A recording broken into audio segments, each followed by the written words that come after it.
Ünvanlı sosial yardım alan şəxslərin əhatə dairəsi genişləndiriləcək. Artıq MUZ-la işləməyən şəxslər də sosial yardım proqramına müraciət edə biləcək. Bundan sonra ünvanlı sosial yardım üçün müraciət zamanı ailə üzvlərinə dair bəzi məlumatların qeyd edilməsi tələb olunmayacaq. Yeniliklər barədə ətraflı sujetdə.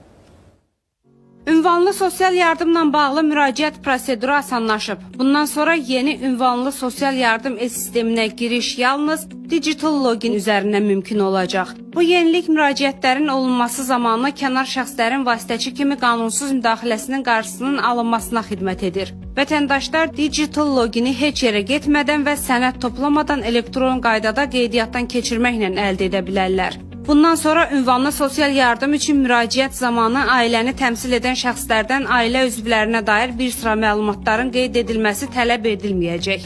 Pensiyası, müavinəti, təqaüdü, kompensasiyası, işçilikdən sığorta ödənişi ilə bağlı məlumatlar, əmək haqqı gəlirləri, şəxsin daşınmaz əmlakı barədə məlumatlar, torpaq payı mülkiyyəti barədə məlumatlar, nəqliyyat vasitəsinin olması ilə bağlı, sahibkar olması ilə bağlı, şagird tələbi olması, işsiz olması, keçmiş məcburi köçkün olması, hərbi xidmətdə belə deyək, olması üzrə özünə məşğulluq proqramı çərçivəsində müqavilələri, demək 3 yaşına da uşağa qulluğa görə məzuniyyətdə olması və digər bu kimi